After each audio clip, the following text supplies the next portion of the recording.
Hello all and welcome back again. Films की series में हम लोग डिस्कस कर रहे थे हमारा science and tech. Science and tech में आज हमारा टॉपिक है एनर्जी। एनर्जी ह्यूमन सर्वाइवल के लिए काफ़ी इंपॉर्टेंट होती है। इससे हम बहुत सारी चीज़ें निकालते हैं जैसे इलेक्ट्रिसिटी। आज के सेशन में हम इसी इलेक्ट्रिसिटी सोर्स और एनर्जी के बारे में बात करेंगे। इलेक्ट्रिसिटी सोर्स या फिर एनर्जी सोर्स के तौर पे हम देखें तो प्राइमरली हमें फॉसिल फ्यूल, रिन्यूएबल एनर्जी और न्यूक्लियर सोर्सेज मिल जाते हैं। न्यूक्लियर सोर्सेज के बारे में हालांकि हम लोगों ने डिस्कशन कर लिया हमारे पहले और दूसरे सेशन में, जहां पर हम लोगों ने डिस्कशन किया था पार्टिकल फिजिक्स, और दूसरे सेशन में न्यूक्लियर फ्यूज़न, न्यूक्लियर फिजियन और इससे रिलेटेड जितने भी एप्लीकेशन पार्ट हैं, जितने बॉम्ब वगैरह हैं, उनको हम लोगों ने डिस्कशन किया था।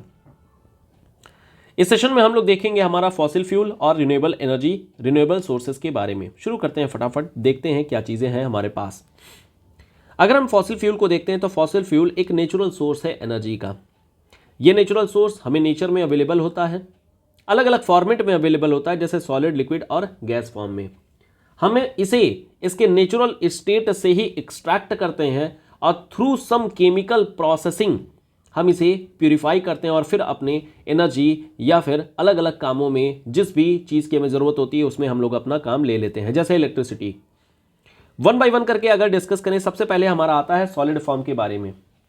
सॉलिड फॉर्म के बारे में बोले तो यहां पर मेन जो हमारे पास में सोर्स है वो है कोयला। अब ये जो कोल है वो हमारे अलग अलग फॉर्मेट में होती है। फॉर्मेट का मतलब इसके अलग अलग एक तरीके से बोल दीजिए कि हमारे पास में फॉर्म अवेलेबल होते हैं।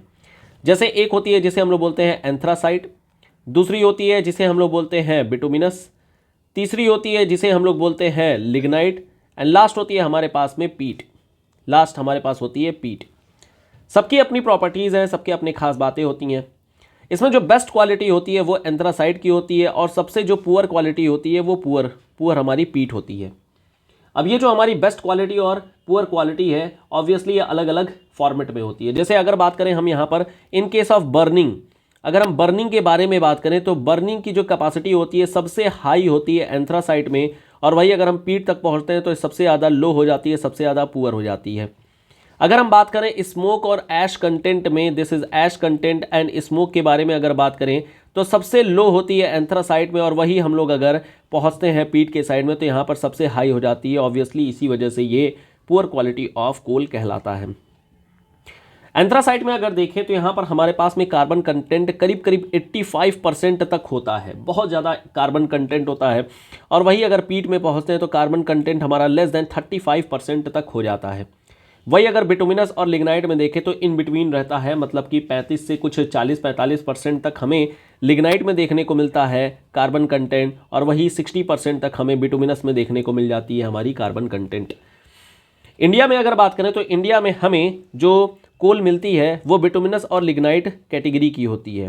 तो इंडिया में कोई बहुत खास कोल नहीं मिल रही है, बहुत अच्छे क्वालिटी की भी नहीं है, बहुत पुअर क्वालिटी की भी नहीं है।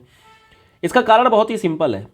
इंडिया में अगर देखेंगे तो अगर वैगनर की थ्योरी से आते हैं तो वैगनर की थ्योरी में थोड़ी सी ज्योग्राफी में यहाँ पर इंट्रोड्यूस कर रहा हूँ, and this is part of GS. Wagner के बारे में अगर देखें तो इन्होंने बात किया था पैंजिया के बारे में। पैंजिया में दो पार्ट इन्होंने बताए थे। एक हमारा पार्ट था जिसे हम लोग बोलते हैं लॉरेंशिया, और दूसरा पार्ट बोला गया था Gondwana land. This is Gondwana land.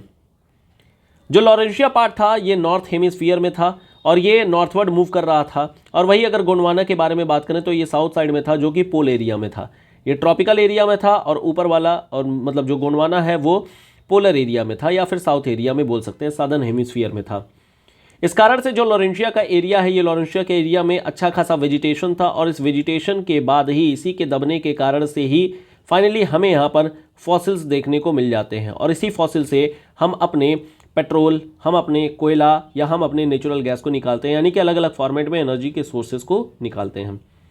वही गोंडवाना में अगर बात करें तो यहाँ पर रिलेटिवली बहुत ही कम वेजिटेशन देखने को मिली थी। यहाँ पर मतलब टेम्परेचर रिलेटिवली कम था, इस वजह से जो फॉसिल्स थे या तो वो थे ही नहीं या फिर पुअर क्वालिटी के हो गए, और इस कारण से जो भी एनर्जी के सोर्सेज वगैरह भी निकलेंगे वो या तो नहीं रहेंगे, either it will be absent और it will be of very poor quality.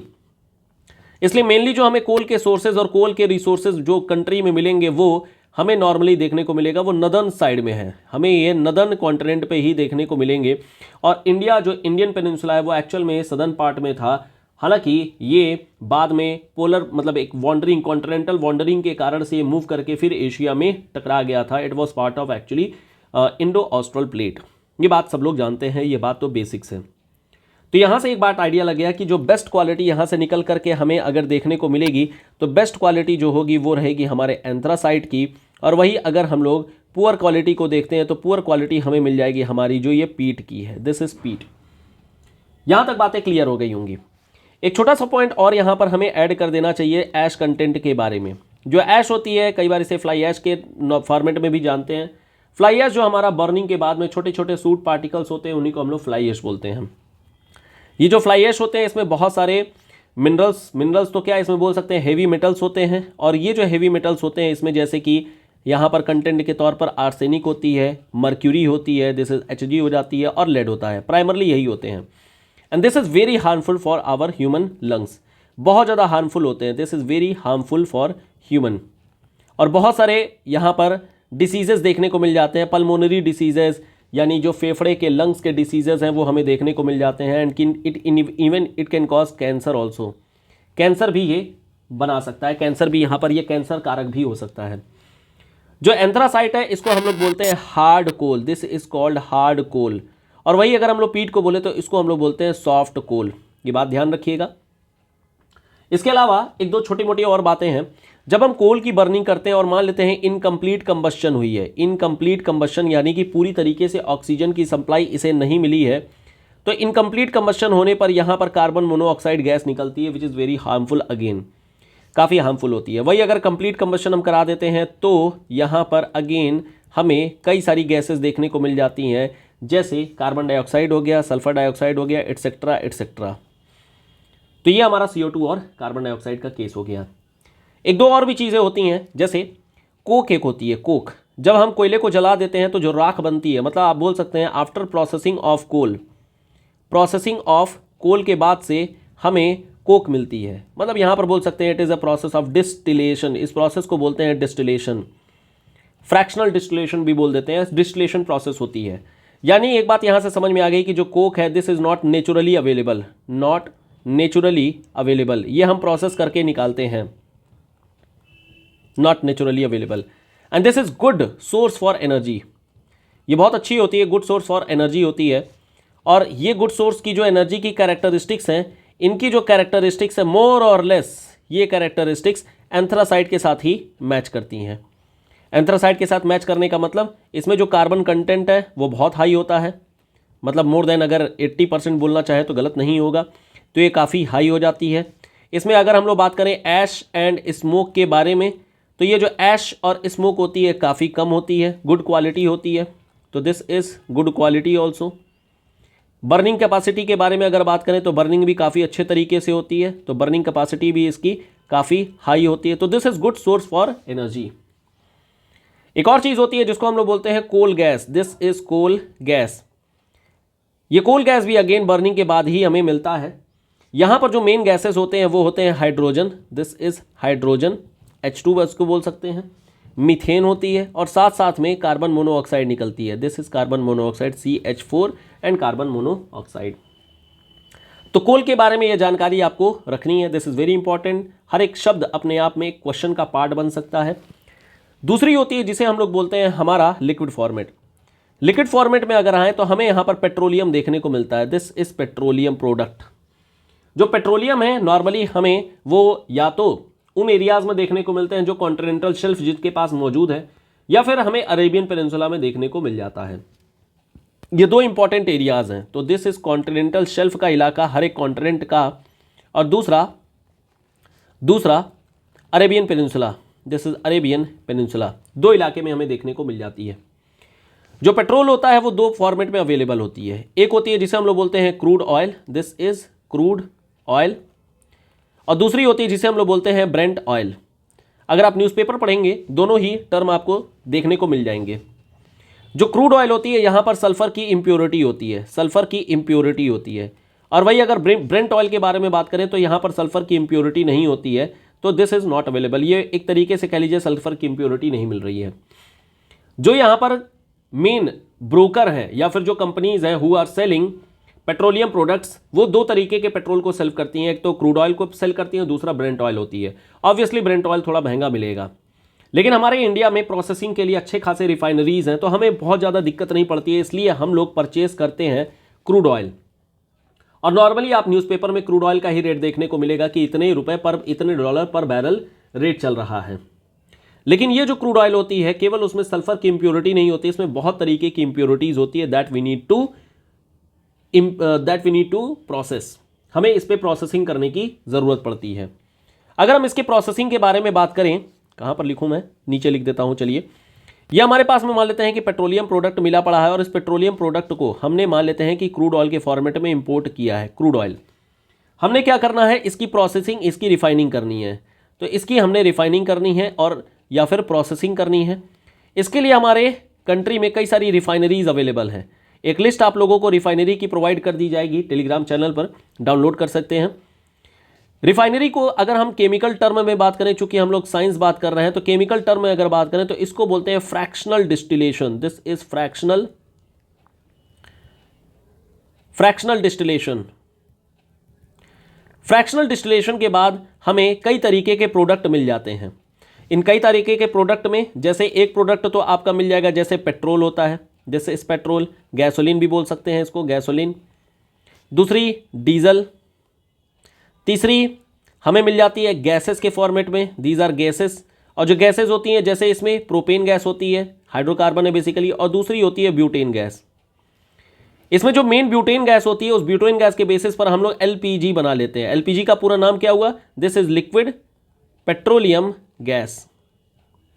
Liquid petroleum gas, ये पेट्रोलियम प्रोडक्ट होता है, नाम में ही देखिए पेट्रोलियम लिखा हुआ है, एक पेट्रोलियम प्रोडक्ट होता है ये। इसमें मेन जो गैस होती है वो ब्यूटेन होती है, लेकिन ब्यूटेन के साथ साथ यहाँ पर प्रोपेन भी अवेलेबल होती है। दिस इज प्रोपेन, प्रोपेन की भी अवेलेबिलिटी होती है। हालांकि ये दोनों गैसेस ही ओडरलेस है, मतलब इसमें किसी तरीके की स्मेल नहीं आएगी, और स्मेल अगर नहीं आएगी तो सीधी सी बात है, अगर लीकेज हुआ कहीं पर तो हमें पता नहीं चल पाएगा, ऑटोमेटिकली आग लग जाएगी और ये हमारे लिए डिजास्टर्स बन सकती है। और इसके लीकेज को ही बताने के लिए इस गैस में एक इथाइल मरकैप्टन गैस भी मिला दी जाती है। This is ethyl mercaptan. इस इथाइल मरकैप्टन गैस की लीकेज होती है और ये स्मेल करता है, और इस वजह से जब भी गैस लीक होती है, हमारे घरों में जो सिलेंडर होते हैं, कुकिंग गैस जो होती है, अगर लीक होती है तो हमें पता चल जाता है कि हाँ ठीक है, स्मेल कर रहा है, मैथिल मरकैप्टन है, और इस वजह से हम लोग उसके सिलेंडर को बंद कर देते हैं।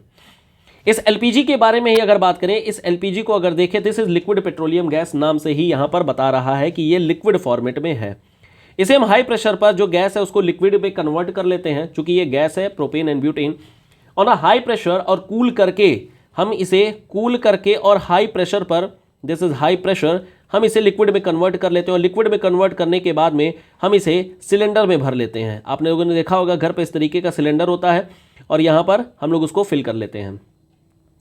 यहाँ पर सिलेंडर में अलग अलग कैटेगरी होती है और सबके ऊपर में कई सारे इन्फॉर्मेशन लिखे होते हैं। जैसे यहाँ पर अगर आप देखेंगे एक नंबर लिखा होता है जो ये बता रहा होता है कि इस सिलेंडर की एक्सपायरी कब है। दूसरा, सिलेंडर का अपना एक वेट लिखा होता है, और उस वेट के अकॉर्डिंग आप देख सकते हैं नॉर्मली क्या होता है, 14 किलो की गैस भरी जाती है और लगभग 15 किलो का सिलेंडर का वेट होता है। तो टोटल मार करके अगर आप देखेंगे तो 29.6, 29 to 30 के बीच में आपको पूरे सिलेंडर का वेट मिल जाएगा। लेकिन इसमें जो गैस भरी होती है वो केवल और केवल 14 किलो ही होती है।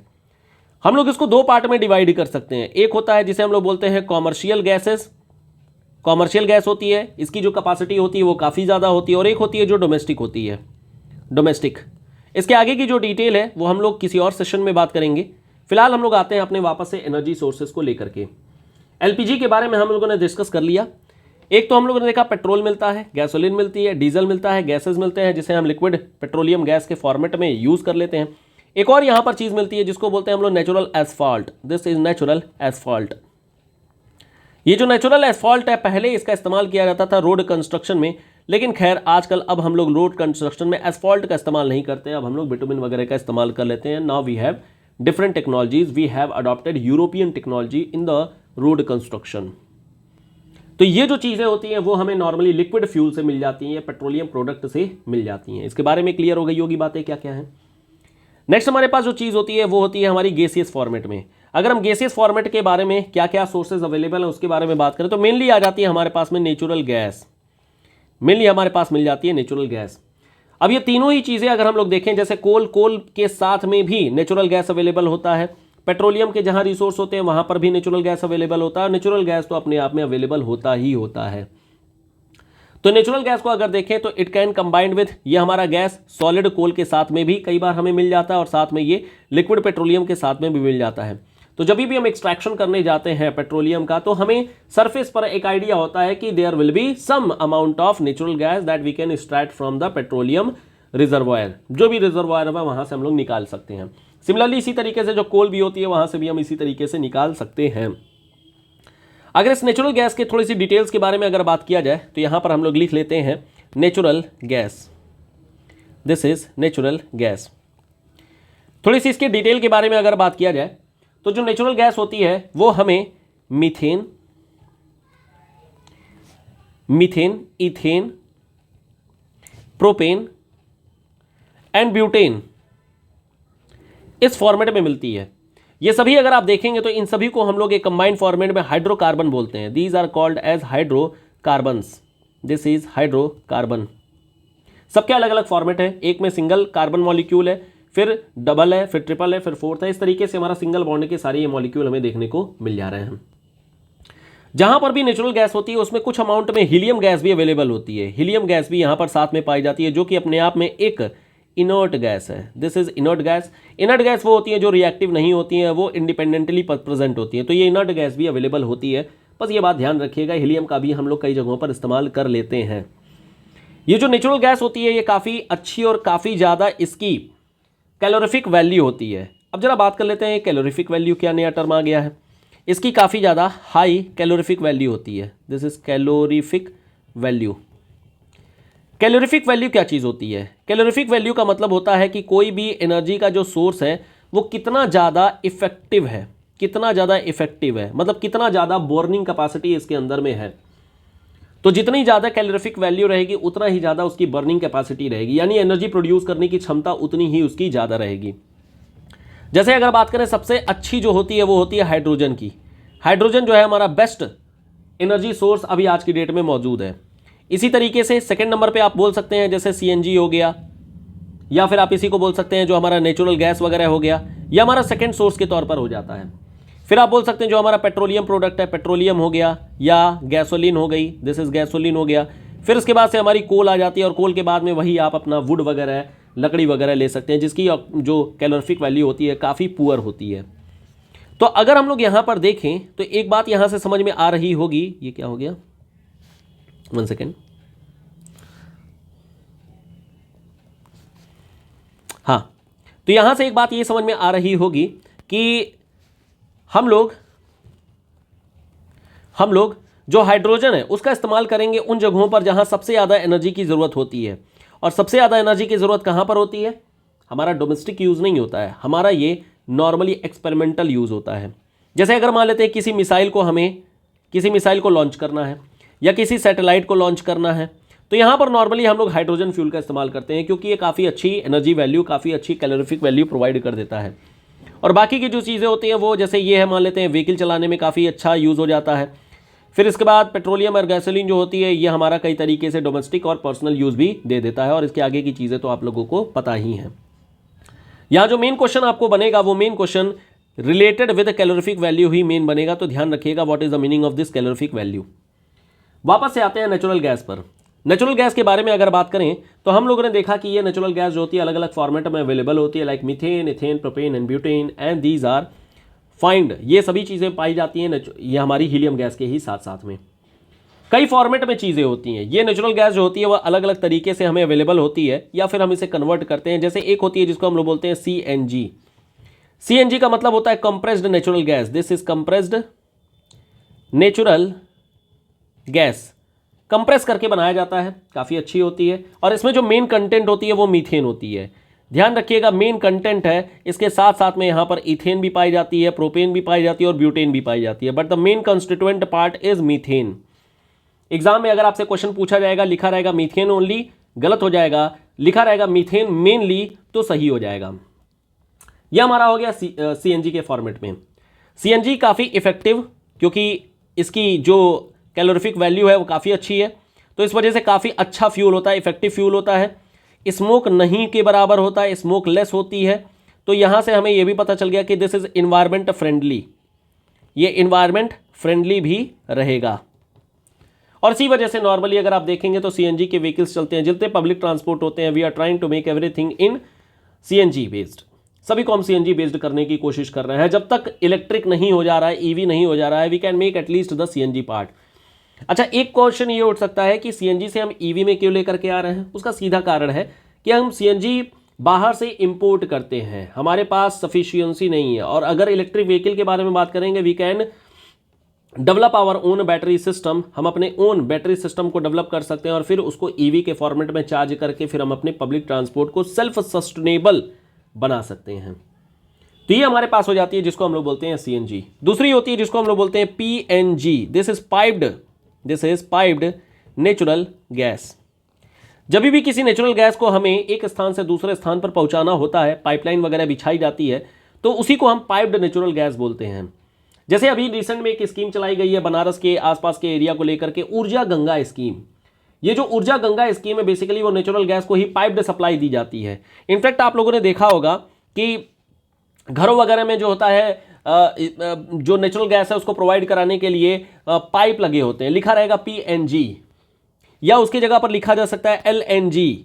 आपको पीएनजी या एलएनजी लिखा हुआ मिल जाएगा। एलएनजी का मतलब क्या है? This is liquefied natural gas. अब होता क्या है, चूंकि दिस इज गैस, ये गैस है, और जब गैस को हम ट्रांसपोर्ट कराते हैं तो फ्रिक्शन के कारण से बहुत ज्यादा चांस होता है कि आग लग जाए। तो आग से बचाने के लिए what we can do, we can convert this gaseous form into liquid format. हम इसे गैस फॉर्म से लिक्विड फॉर्मेट में कन्वर्ट कर सकते हैं और लिक्विफाई करके फिर अल्टीमेटली हम इसको ट्रांसपोर्ट कर सकते हैं। एलएनजी के लिए अगर हम लोग बात करें, फर्स्ट टर्मिनल जो खोला गया था वो खोला गया था दाहेज में। दिस इज दाहेज, ये गुजरात में है, गुजरात। ये एक्चुअली एक बार क्वेश्चन पूछा गया है तो स्टेट पीसीएस में आने की संभावना काफ़ी ज़्यादा हो जाती है। इसके अलावा गुजरात में ही एक और जगह है जिसका नाम है हजीरा, दिस इज हजीरा। और इसके अलावा महाराष्ट्र में एक जगह है, दैट इज दाभोल। ये सभी टर्मिनल पॉइंट्स है जो एलएनजी के टर्मिनल पॉइंट्स से 2005-2006 के दौरान में एक क्वेश्चन पूछा गया था और वहां पर यही पूछा गया था, which one is the first terminal for LNG, liquefied natural gas. तो आप ध्यान रखिएगा कि आखिर में ये क्या चीज है। अब यहां पर अगर देखें तो इस नेचुरल गैस में हमारा जो मेन सोर्स निकल करके आ रहा है वो है हमारा मेनली मीथेन। ये जो मीथेन होता है वो काफी इंपॉर्टेंट होता है हमारे लिए। अगर मीथेन के बारे में बात करें, this is very very good source for energy, this is good source for energy. और ये जो गुड सोर्स ऑफ एनर्जी है वो हम लोग कई जगहों से नेचुरली और प्रोसेस करके निकालते हैं। अगर बात करें कहां कहां से हमें चीजें मिल जाती हैं, तो एक यहां पर हमें नेचुरल गैस या मीथेन का जो फॉर्मेट होता है वो मिलता है हमें बायोगैस से, दिस इज बायोगैस। सिमिलरली इसी तरीके से हमें मिलता है कोल बेड मीथेन के फॉर्मेट में, तो this is coal bed methane के फॉर्मेट में। तीसरी मिलती है हमें शेल गैस के फॉर्मेट में, तो दिस इज शेल गैस। और एक और मिल जाती है क्लैथरेट के फॉर्मेट में, दिस इज क्लैथरेट्स के फॉर्मेट। ये जो क्लैथरेट है ये काफ़ी इंपॉर्टेंट है, इसको हम लोग मीथेन हाइड्रेट के नाम से भी जानते हैं, दिस इज मीथेन हाइड्रेट के फॉर्मेट में भी हम लोग इसको जानते हैं, this is also very important. ये जो क्लैथरेट या मीथेन हाइड्रेट है ये करंट अफेयर्स में भी बना रहता है और इस पर क्वेश्चन भी आया हुआ है और फिर अगेन रिपीट होने के काफ़ी ज़्यादा चांसेस भी हैं। वन बाय वन करके अगर डिस्कस करें, सबसे पहले बात करते हैं बायोगैस के बारे में। बायोगैस में जो मेन कॉन्स्टिट्यूएंट होता है वो होता है मीथेन। मीथेन के साथ साथ यहां पर अवेलेबल होती है कार्बन डाइऑक्साइड। ये बेसिकली गोबर या किसी तरीके का जो वेस्ट प्रोडक्ट होता है, वेस्ट प्रोडक्ट के फर्मेंटेशन पर ही मिलता है, वेस्ट प्रोडक्ट के फर्मेंटेशन, दिस इज फर्मेंटेशन। इसमें करते क्या है कि एनारोबिक प्रोसेस को यूज किया जाता है। एनारोबिक का मतलब ये हो गया कि in the absence of oxygen, oxygen की सप्लाई हम यहां पर नहीं देते हैं और फिर अल्टीमेटली धीरे धीरे जब सड़न होती है, जब यहां पर फर्मेंटेशन होती है, तो अल्टीमेटली बैक्टीरियल एक्टिविटी के कारण से यहां पर ये बैक्टीरियल एक्टिविटी हो जाती है और इस बैक्टीरियल एक्टिविटी के कारण से फाइनली गैस बननी शुरू हो जाती है और यही गैस को बोलते हैं हम लोग बायोगैस। और इसमें मेन कॉन्स्टिट्यूएंट जो होती है वो होती है मीथेन एंड कार्बन डाइऑक्साइड। कई सारी स्कीम चलाई गई हमारे गवर्नमेंट के द्वारा, जैसे एक हो गई गोवर्धन स्कीम, तो this is Govardhan scheme. Similarly इसी तरीके से गोबर गैस को लेकर के भी काफ़ी प्रमोशन चल रही है, तो दिस इज गोबर गैस। बस यहाँ पर ध्यान ये देना होता है कि जो चैम्बर्स वगैरह होते हैं उसके थोड़ा सा प्रोटेक्ट करके रखा जाए, वहाँ पर आसपास थोड़ी सी सिक्योरिटी होनी चाहिए, बिकॉज यहाँ पर थोड़ा सा ये डेंजरस होता है, ब्लास्ट होने की खबरें आती रहती हैं। छत्तीसगढ़ में आप लोगों ने सुना होगा कि गोबर गैस जो प्लांट है वो बेसिकली ब्लास्ट हो गया था और वहाँ पर हमारे 2 जो सीआरपीएफ के जवान हैं उनकी डेथ हो गई थी। तो इस वजह से ये एक इशू रहता है, ब्लास्ट थोड़ा सा यहाँ पर डेंजरस सिचुएशन रहती है। बस इसको थोड़ा सा अगर हम लोग ध्यान दे दें तो फिर चीज़ें हमारे लिए काफ़ी अनुकूल हो जाएंगी। कोल बेड मीथेन के बारे में अगर बात करें तो इसकी प्रोडक्शन कैसे होती है। नॉर्मली क्या होता है, मान लेते हैं कि हमारे पास में ये कोल रिजर्वायर है। जब हम कोल रिजर्वायर के बारे में देखते हैं, मान लेते हैं this is suppose our coal reservoir. जब हम कोल रिजर्वायर को कोल निकालना होता है, नॉर्मली क्या करते हैं, हम एक साइड से ऑक्सीजन की सप्लाई देते हैं और बर्निंग कराते हैं। हम लोग बर्निंग कराते हैं। बर्निंग कराने के बाद में जो कोयला होता है उसको हम लोग बाहर की ओर में एक्सट्रैक्ट कर लेते हैं। नीचे क्या होता है, कोयले के छोटे छोटे रिमेन्स बच जाते हैं, जो एक तरीके से कहते हैं ना, जैसे आप कभी उपले जलाइए या कोई भी कोल जलाइए तो नीचे आपको छोटा छोटा काला काला पार्टिकल दिखेगा जो जम जाता है। कभी कभी लगेगा आपको कि लिक्विड फॉर्मेट में है। ये एक्चुअली इसी को बोलते हैं, this is coal bed methane. कोयले के रिजर्वायर के बेड पर जमी हुई जो मीथेन होती है उसी को बोलते हैं हम लोग कोल बेड मीथेन। यहां पर भी अगर प्राइमरी कॉन्स्टिट्यूएंट के बारे में बात करें तो यहां पर भी हमारे पास में मीथेन ही प्राइमरी कॉन्स्टिट्यूएंट के तौर पर होती है। And this is again very effective, काफ़ी अच्छी होती है। This is good source for energy, good source for energy. और इनफैक्ट कई सारे इंडस्ट्रीज में केवल और केवल कोल बेड मीथेन ही यूज़ की जाती है, क्योंकि यहाँ पर हमें काफ़ी हाई कैलोरीफिक वैल्यू की एनर्जी सोर्स चाहिए होता है। This is also very important. कई बार कोल बेड मीथेन को लेकर के जो इन्वायरमेंटलिस्ट है वो भी आवाज़ उठाते हैं, लेकिन हमें डेवलपमेंट करनी है तो थोड़ा बड़ा तो इस तरीके से कॉम्प्रोमाइज़ करना पड़ेगा। Next one is shell gas. Shale gas ये आज की टर्म का मतलब आज क्या इनफैक्ट बोल सकते हैं कि पिछले डिकेड का ये एक बर्निंग इशू बना हुआ था। कई बार इस शेल गैस के कारण से ही पेट्रोल के जो प्राइजेस थे उसमें काफ़ी उतार चढ़ाव हुए थे। यूएस में काफ़ी ज़्यादा शेल गैस अवेलेबल है और वहाँ पर टेक्नोलॉजी भी है, they can extract their shale gases. हालांकि यहाँ पर कई सारी दिक्कतें भी हैं। शेल गैस के अगर बारे में बात करें तो यहाँ पर भी जो मेन कॉन्स्टिट्यूएंट के तौर पर निकल के आता है वो अगेन मीथेन ही है। मीथेन ही यहाँ पर मेन कॉन्स्टिट्यूएंट यहाँ पर भी है। ये बड़ा अच्छा सोर्स है एनर्जी का, लेकिन इसमें दिक्कत ये है कि जब हम इसको एक्सट्रैक्ट करते हैं, ये सेडिमेंट्री जो रॉक्स होती हैं उन सेडिमेंट्री रॉक्स में ये फंसा हुआ मिला रहता है। सेडिमेंट्री रॉक्स नाम से ही पता चल रहा है, शेल प्लस गैस, जो शेल्स के बीच में है, सेडिमेंट्री रॉक के बीच में जो अवेलेबल होती है गैसेस वो होती है। यहाँ पर दिक्कत ये है कि इसको प्योरिफिकेशन मतलब इसको एक्सट्रैक्शन के लिए आपको प्योर वाटर देने की ज़रूरत होती है, प्योर वाटर। और यहाँ पर पानी बहुत बहुत बहुत ज़्यादा खराब होता है, वेस्ट जाता है। और आज की डेट का पानी भी बर्निंग इशू बना हुआ है।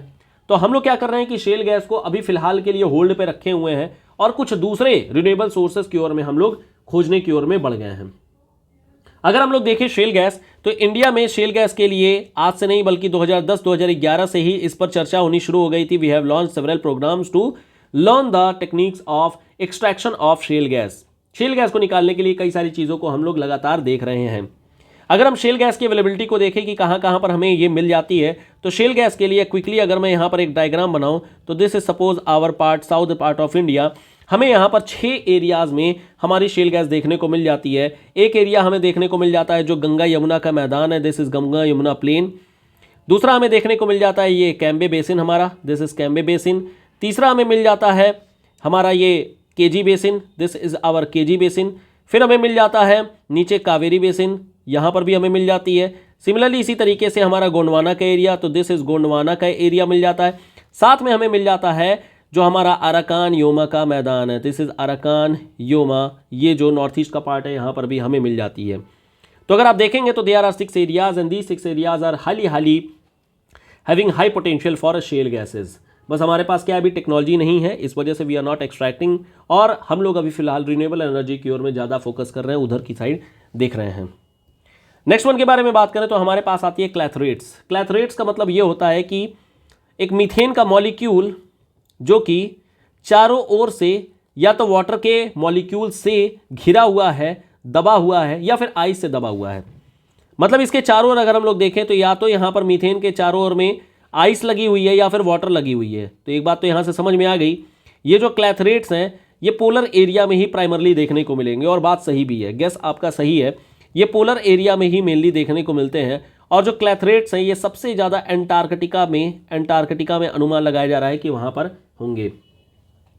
और ऐसा माना जा रहा है कि जो क्लैथरेट्स की अवेलेबिलिटी है आज की डेट से 3 टाइम्स ज़्यादा है। मतलब आज जितना भी पेट्रोलियम एनर्जी सोर्सेज अवेलेबल है उसका लगभग 3 गुना ज़्यादा क्लैथरेट अवेलेबल है अंटार्कटिका में।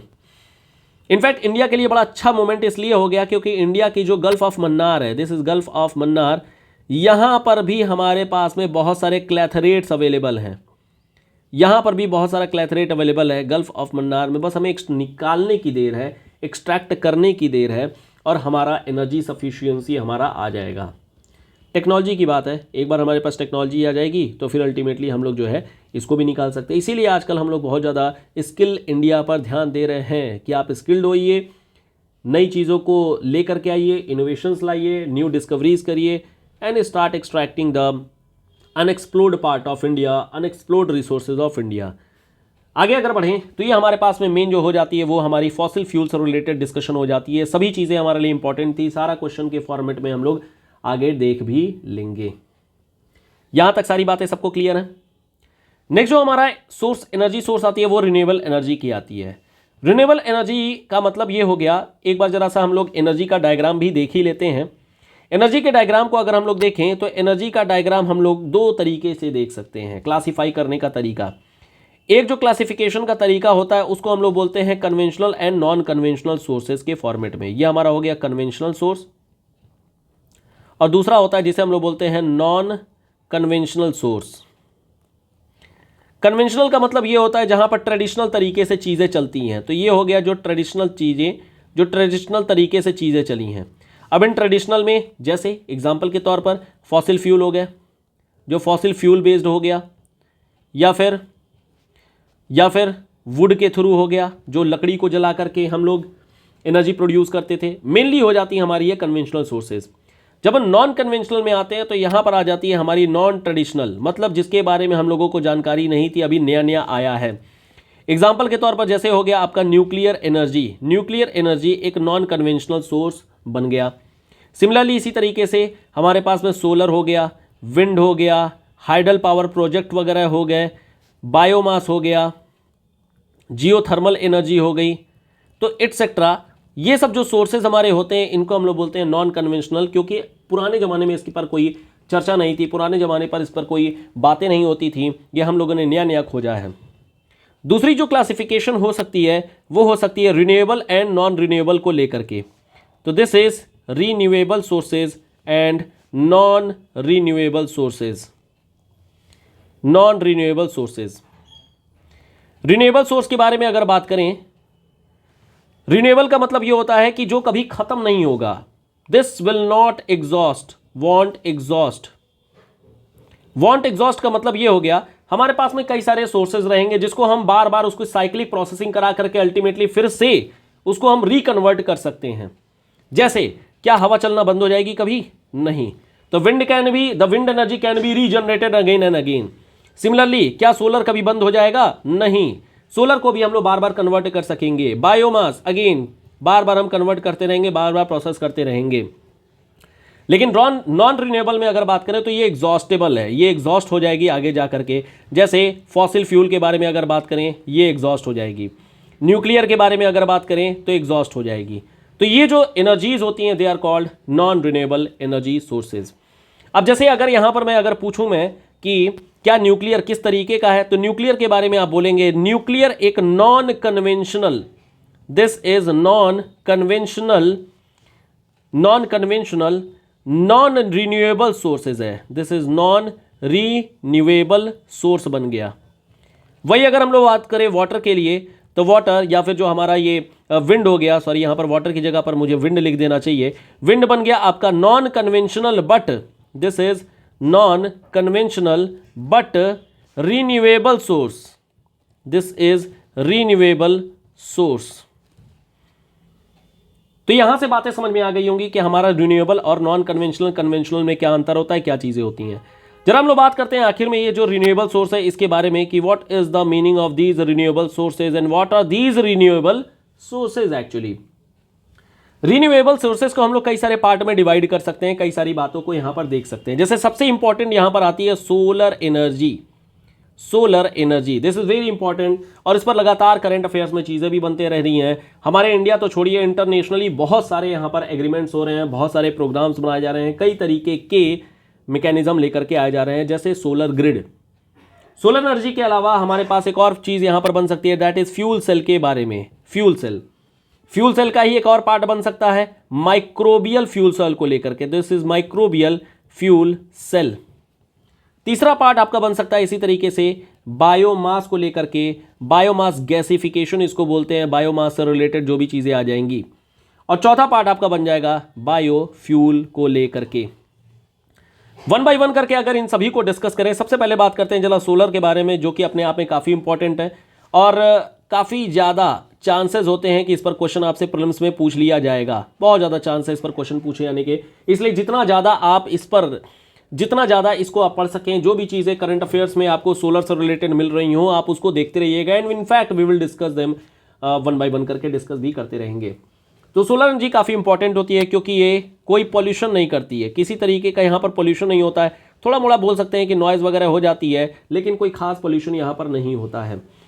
जो मेन यहाँ पर एनर्जी सोर्स होती है वो होती है इंसोलेशन। इंसोलेशन के थ्रू यहाँ पर मेन एनर्जी निकल करके आती है, और ये जो इंसोलेशन होती है ये पूरे मतलब अगर सन की एनर्जी का देखें तो 0.1% से भी कम होती है। मतलब इतना कम हमारे पास में सन की एनर्जी आती है और उसको हम लोग यूज़ कर ले रहे हैं, तो ये काफ़ी इंपॉर्टेंट हमारे पास सोर्स बन जाता है। सोलर एनर्जी के लिए जरा देखिए कैसे प्रोडक्शन मेनली होता है। जैसे मान लेते हैं कि हमारे पास में अलग अलग पैनल्स होते हैं, दीज आर पैनल्स। ये जो पैनल्स होते हैं इनको बोलते हैं semiconductor, these are semiconductor. Semiconductor की एक खास बात ये होती है कि इलेक्ट्रॉन एमिट कर देते हैं और उस इलेक्ट्रॉन के एमिट करने के कारण से एनर्जी एब्जॉर्प्शन हो जाती है। तो जब भी यहाँ पर अल्टीमेटली सन अगर आता है, मान लेते हैं कि सन यहाँ पर सनरेज इंसिडेंट हुई, इंसिडेंट होने के बाद में सेमीकंडक्टर चार्ज होता है। चार्ज होने के बाद में यहाँ पर जो भी प्रोडक्शन होती है, जो भी चीज़ें होती हैं, जो भी एनर्जी यहाँ पर बन रही है, उसको एक बैटरी कनेक्ट होती है, बैटरी में यहाँ पर चार्ज कर ली जाती है। ये बैटरी जो होती है वो डायरेक्ट करंट होती है, डीसी होती है। तो इस डीसी को हम अपने घरों में यूज़ करने के लिए इन्वर्टर कनेक्ट करेंगे। यहाँ पर हम एक इन्वर्टर कन्वर्ट करेंगे, इन्वर्टर, और इस इन्वर्टर से अब ये जो डीसी करंट है वो एसी करंट में बदल जाएगा और इससे हम अपने घरों में यूज़ कर लेंगे। यहाँ पर आप अपने होम यूज़ में यूज़ कर लेंगे, डोमेस्टिक यूज़ में यूज़ कर लेंगे। अब यहाँ पर हुआ क्या, एक तो क्या है, आपने घरों में दो तरीके से एनर्जी यूज़ की। एक तो आपका जो सोलर है लगा ही है, प्लस साथ ही साथ में आपने घर पे इलेक्ट्रिसिटी कनेक्शन भी तो ले रखा होगा। तो इन दोनों को अब क्या है कि मीटर पर जो भी मीटर आएगा, जो भी आपके मीटर लगा होगा, बिजली का मीटर लगा होगा, उसमें आपको सोलर के हिसाब से एडजस्ट करना होता है। इस एडजस्ट करने को ही हम लोग बोलते हैं टोटल मीटरिंग करना। दिस इज टोटल मीटरिंग करना। ये भी एक बार क्वेश्चन में पूछा गया था। अगर आपके घर में सोलर लगा होगा या फिर सोलर कभी लगवाना चाहते होंगे, तो आपके पास में जो इंजीनियर आएंगे, जो एग्जीक्यूटिव्स आएंगे, they will install the solar panel and ultimately after installing the panel they will talk about कि यार चलो टोटल मीटरिंग कर देते हैं, नेट मीटरिंग कर देते हैं। टोटल नहीं, इसको बोलते हैं नेट मीटरिंग करना, कि चलो ठीक है नेट मीटरिंग कर देते हैं। ये नेट मीटरिंग का मतलब यही होता है कि जहां पर आप इलेक्ट्रिसिटी और सोलर को एक साथ एक जगह पर एक मीटर पर लेकर के आ जाते हैं। ये हो जाती है हमारी सोलर एनर्जी को लेकर के। सोलर एनर्जी को लेकर के आज की डेट में गवर्नमेंट बहुत काम कर रही है और काफ़ी फोकस कर रही है, और इसी वजह से अगर आप सोलर पैनल लगवाते हैं तो आपको गवर्नमेंट अपने तरफ से सब्सिडी देती है, और ये सब्सिडी काफ़ी ज़्यादा है, मतलब 55 to 60% तक आप सब्सिडी मिल जाएंगे। दिक्कत यहाँ पर यह है कि ये काफ़ी ज़्यादा कॉस्टली होता है, बहुत ज़्यादा कॉस्टली होता है, और कहीं ना कहीं ये जो कॉस्टली अफेयर है ये अभी एक आम आदमी बियर नहीं कर सकता है। इसी वजह से नॉर्मली लोग अपने इलेक्ट्रिसिटी कंजम्पशन वगैरह के लिए काम कर रहे हैं। हालांकि गवर्नमेंट ने अपने सोलर एनर्जी के लक्ष्य को, अगर हम लोग बात करें कांग्रेस गवर्नमेंट के दौरान, यूपीए गवर्नमेंट के दौरान में अगर बात करें 2010 के दौरान में, कि स्कीम ले आई गई थी Jawaharlal Nehru, this is JLN solar mission, JLN solar mission. और इस मिशन के दौरान में ये कहा गया था कि हम 20,000 मेगावाट तक एनर्जी जो है वो सोलर से जनरेट करेंगे, सोलर एनर्जी जनरेट करेंगे। इस चीज़ को 2015 में after the change in the government, ministry of new and renewable energy ने इसको वापस से रिन्यू किया और कहा नहीं, अब हम लोग 2022 तक, बाई 2022 ये सब बातें चल रही हैं, अब हम 2022 तक 20,000 मेगावाट तो छोड़िए, हम यहाँ पर डेवलप करेंगे 175 गीगावाट एनर्जी। और इस 175 गीगावाट में 100 गीगावाट तो हम लोग डेवलप करेंगे केवल और केवल सोलर से 2022 तक में, और हमने अचीव भी किया है। हमने इसमें विंड के कारण से जितना प्रोड्यूस करना है 60 वॉट तक यहां पर केवल बोला गया था कि हम विंड से करेंगे, और उसके बाद से 10 आपको बोला गया था बायोमास से, और फिर 5 बोला गया था हाइडल पावर प्रोजेक्ट से। तो हमने ये जो सोलर है उतना अचीव नहीं हुआ है, बट विंड वाला ज्यादा अचीव हो गया है। 60 बोले थे, 75-80 के आसपास अचीव हुआ है। तो इस चीज को वापस से ग्लासगो की अभी रिसेंट में जो मीटिंग हुई थी, उस ग्लासगो की मीटिंग में गवर्नमेंट ने ये बोला कि अब हम लोग इसको वापस से रिन्यू कर रहे हैं, और ये अब हम 500 गीगावाट तक करेंगे। This is 5 gigawatt. ये जो 500 गीगावाट हम लोग एनर्जी प्रोड्यूस करेंगे वो लक्ष्य है 2030 तक का, 2030 तक प्रोड्यूस करेंगे ये। हालांकि इस 500 गीगावाट में ये टोटल है, मतलब अलग अलग जगहों से करेंगे, विंड है, सोलर है, एटसेट्रा एटसेट्रा। हालांकि बाद में अभी इस पर क्लैरिफिकेशन और आएगी कि कितना सोलर के लिए होगा, कितना क्या होगा, तो ये चीज़ आ जाती है। सोलर एनर्जी के लिए जो रिवोल्यूशन टर्म यूज किया जाता है वो है saffron revolution. This is saffron revolution. हालांकि सोलर में और भी बहुत कुछ है डिस्कशन करने को। करंट अफेयर्स में 1 बाय 1 करके जो आर्टिकल रहेंगे उसको भी हम लोग डिस्कस करते रहेंगे। छोटे छोटे सेशंस के दौरान में हम लोग डिस्कस करेंगे। अभी जरा प्राइमरली हम लोग स्टैटिक पोर्शन को डिस्कस कर लेते हैं। ये जो हम लोग फिलहाल डिस्कस कर रहे हैं ये हमारा बेसिक है, ये हमारा स्टैटिक है, ताकि हम अपने जब एडवांस या फिर करंट अफेयर बेस्ड डिस्कशन जब हम लोग करेंगे तो वहां पर हम लोग और ज़्यादा डिटेल कर सकें। तो बेसिक्स के बारे में जरा डिस्कस करते हैं फिलहाल। फ्यूल सेल के बारे में अगर डिस्कस करें तो फ्यूल सेल में हमारे पास देखिए सेल तो बहुत तरीके का होता है। फोटोवोल्टाइक सेल होती है, फिर बटन सेल होती है, तो ऐसे ही होती है हमारी फ्यूल सेल। सेल को लेकर के एक अलग डिस्कशन भी कर सकते हैं हम लोग। फिलहाल जरा फ्यूल सेल के बारे में समझिए। फ्यूल सेल जो होती है ये बेसिकली हाइड्रोजन फ्यूल बेस्ड होती है। This is hydrogen fuel based. यहां पर हाइड्रोजन एमिट किया जाता है। जैसे हाइड्रोजन की रिएक्शन अगर है तो यहां पर H+ एमिट किया जाता है, और इस तरीके से हमें यहां पर इलेक्ट्रॉन निकलता है, और इस H+ के कारण से ही हमें यहां पर इलेक्ट्रिसिटी जनरेट हो जाती है, इलेक्ट्रिसिटी जनरेशन होती है। यहां पर प्लैटिनम कैटलिस्ट का यूज किया जाता है। This is platinum catalyst. This is also important, exam में पूछा जा सकता है कि प्लैटिनम एक कैटलिस्ट के तौर पर यूज किया जाता है। कैटलिस्ट मतलब जो रिएक्शन को फास्ट फॉरवर्ड कर दे। हाइड्रोजन की कैलोरीफिक वैल्यू काफी ज्यादा होती है, ऑलरेडी हम लोगों ने डिस्कस कर लिया था, और इसी वजह से ये मिसाइल्स या फिर सैटेलाइट या किसी तरीके की जो लॉन्च व्हीकल्स होती है वहां पर हम लोग इसको यूज करते हैं। अगर आप लोगों ने देखा होगा एक कंट्रोवर्सी हुई थी कुछ समय पहले, गवर्नमेंट में मिनिस्टर ने ये बोला था कि हम लोग हाइड्रोजन बेस्ड जो कार होती है उसको डेवलप करेंगे, उसको निकालेंगे। हालांकि एक बड़ा अच्छा प्रोग्राम है, इस पर काम करने की ज़रूरत है, और ये एक रियलिटी भी आगे जा करके बनेगा। इस पर काफ़ी काम चल रहा है, इस पर चीज़ें हो रही हैं। इसी तरीके से अगर हम माइक्रोबियल फ्यूल सेल के बारे में बात करें तो माइक्रोबियल फ्यूल सेल में ज़्यादा कोई अंतर नहीं होता है। माइक्रोबियल फ्यूल सेल में ज़्यादा कोई अंतर नहीं होता है। बस यहाँ पर क्या होता है कि हम हाइड्रोजन की जगह पर माइक्रोब्स का इस्तेमाल कर लेते हैं। यहाँ पर हम माइक्रोब्स का इस्तेमाल कर लेते हैं, और माइक्रोब्स को अगेन वही एनारोबिक प्रोसेस के थ्रू हम इसकी प्रोसेसिंग कराते हैं, और यहाँ से भी हाइड्रोजन निकालते हैं, इलेक्ट्रॉन निकलेगा, और इससे हम इलेक्ट्रिसिटी का जनरेशन कर लेते हैं। माइक्रोब के थ्रू हम लोग यहाँ पर जनरेशन कर लेते हैं। सिमिलरली इसी तरीके से बायोमास गैसिफिकेशन का भी फंडा होता है। बायोमास का मतलब ये होता है वही जो आपका बायोमास है। बायोमास मतलब वही वनस्पति हो गई, वेजिटेशन हो गई, या फिर जानवर हो गए, या फिर वेस्ट हो गया, हर तरीके से जितनी भी चीज़ें आएंगी उसको हम फर्मेंटेशन करेंगे। फर्मेंटेशन का मतलब ये हो गया कि यहाँ पर भी हम एनएरोबिक प्रोसेसिंग कराएंगे। Anaerobic processing. इस एनएरोबिक प्रोसेसिंग के बाद हमें फिर से मीथेन मिल जाएगा, और मीथेन के बाद हमें पता है कि आगे क्या मिलने वाला है। इस पूरी प्रोसेस को हम लोग बोलते हैं pyrolysis process. This is pyrolysis process. जरूरत नहीं है लेकिन फिर भी ठीक है, ध्यान रखिएगा। इस बायोमास में एक वेस्ट के तौर पर बड़ा अच्छा एलिमेंट मिलता है जिसको हम लोग बोलते हैं बायोकैर, वेस्ट प्रोडक्ट के तौर पर। अब वेस्ट प्रोडक्ट क्या है, इसको वेस्ट की जगह पर हमें बोलना चाहिए this is by product actually, और यहां पर मिलता है दिस इज बायोकैर। बायोकैर भी अपने आप में एक डिस्कशन है जिसको हम लोग करेंगे किसी और पार्ट में। Biochar discussion, this is very very important, और ये जो होता है एक कंटेम्प्रेरी टॉपिक है, करंट अफेयर्स का टॉपिक है, और in fact last to last year इस पर प्रीलिम्स में क्वेश्चन भी बना था, तो इसको हम लोग डिटेल में डिस्कस करेंगे। बायोकैर, हाइड्रोकैर, ये सब हमारा डिस्कशन का पार्ट रहेगा। सिमिलरली इसी तरीके से बायोफ्यूल को लेकर के अगर बात करें तो बायोफ्यूल आज की डेट का सबसे इंपॉर्टेंट और सबसे ज्यादा डेवलपमेंट किया जाने वाला फ्यूल सोर्स बन रहा है। इसके अलग अलग जनरेशन होते हैं, जैसे first generation, second generation, third generation, और आज की डेट में फोर्थ जनरेशन भी आ गई है इसकी। जो फर्स्ट जनरेशन होती है बेसिकली वो फूड प्रोडक्ट पर बेस्ड होती है, सेकेंड जनरेशन फूड वेस्ट पर होती है, थर्ड जनरेशन एल्गी पर होती है, और फोर्थ जनरेशन जो होती है वो जेनेटिकली मॉडिफाइड क्रॉप पर होती है। फूड का मतलब यही हो गया, जैसे गेहूं हो गया, शुगर केन हो गया, बार्ले हो गया, इन सब चीज़ों से यहाँ पर फर्स्ट जनरेशन फ्यूल बनाई जा रही है। सेकेंड जनरेशन जो वेस्ट प्रोडक्ट होते हैं, जैसे मान लेते हैं समोसा तला गया, तेल खराब हो गया, उस तेल को यूज कर सकते हैं as part of the trans fat in the generation of second generation biofuel. सुना होगा आप लोगों ने, सेकेंड जनरेशन बायोफ्यूल इंडिया में काफ़ी ज़्यादा डेवलप किया जा रहा है, पंजाब में डेवलप किया गया है, कपूरथला में।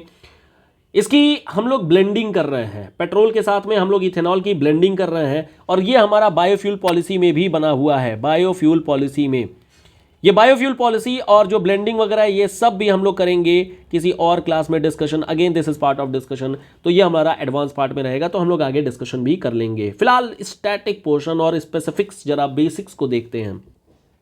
तो हमारा बायोफ्यूल से रिलेटेड चीजें हो जाती हैं, और ये हमारा पूरा का पूरा एनर्जी से रिलेटेड डिस्कशन था। कई सारी चीज़ें हम लोगों ने यहाँ पर डिस्कस की, कई सारी चीज़ों को हम लोगों ने स्किप भी किया है, और जो स्किप किया है वो एक्चुअल में एडवांस कंसेप्ट्स हैं। And after discussion of these basic discussion we will move on to the advance part, वहाँ पर हम लोग डिस्कस करेंगे तो चीज़ें भी क्लियर होती जाएंगी। तो ये हमारा पूरा डिस्कशन था related with the energy source. इसको पढ़िएगा, कोई डाउट रहेगा तो टेलीग्राम पे पूछ लीजिएगा। नेक्स्ट क्लास में हम लोग क्वेश्चंस जो इस पर बेस्ड है उनको भी डिस्कस करेंगे, और साथ ही साथ में जो हमारे ये एडवांस पार्ट जिसको हम लोगों ने फिलहाल स्किप किया है उसको हम लोग नेक्स्ट क्लास में डिस्कस करेंगे। तो एनर्जी की एक और क्लास करेंगे हम लोग, और वहां पर बाकी चीज़ों को कंप्लीट करेंगे। फिलहाल यहाँ पर स्टॉप करते हैं, मिलते हैं नेक्स्ट वीडियो में। Till then good bye, thank you so much, bye bye.